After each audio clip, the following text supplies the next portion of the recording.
Kitty 10萬個點解自然科學 YouTube.com/TilipTimed。 點解月亮有時會睇起嚟好大個呢？呢個現象其實係因為一種叫做月亮錯覺嘅心理效應。首先，當月亮接近地平線嗰陣，因為有地面嘅建築物、樹木或者遠山等作為心照物，人眼會將月亮同呢啲心照物進行比較，從而覺得月亮特別大。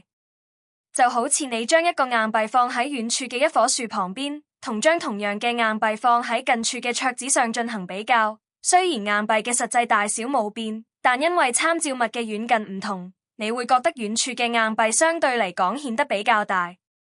另外，人眼嘅視覺系統本身有個特點，當一個物體從遠處移動到近處嗰陣，視網膜上嘅成像會逐漸變大。但因為月亮實際上並冇移動，所以視網膜上嘅成像大小其實並冇真正改變。然而，大腦會根據以往嘅經驗，自動將月亮嘅大小進行調整，以為月亮接近地平線嗰陣變大咗。科學家曾經通過實驗嚟證實呢個錯覺。佢哋將月亮嘅影像投影喺屏幕上，並且改變屏幕同觀測者之間嘅距離。結果發現，當屏幕距離觀測者比較遠嗰陣，觀測者會覺得月亮嘅影像比較小；而當屏幕距離接近觀測者嗰陣，觀測者會覺得月亮嘅影像比較大。呢個實驗說明，人眼對物體大小嘅感知並唔係完全基於物體嘅實際大小，仲會受到物體同觀測者之間嘅距離同其他參照物嘅影響。呢個月亮錯覺其實已經被研究咗好多年，但到而家為止，科學家仲冇一個完全統一嘅解釋。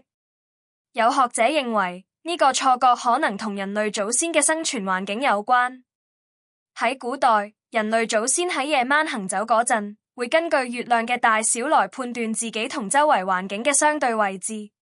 當月亮接近地平線嗰陣，佢哋會覺得月亮比較大，從而更加小心謹慎，避免跌落山谷或者撞到樹木等危險情況。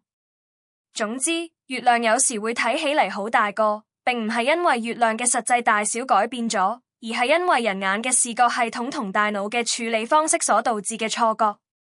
呢個錯覺不僅僅係一個有趣嘅自然現象，仲可以幫助我們更好咁了解人類嘅視覺感知機制。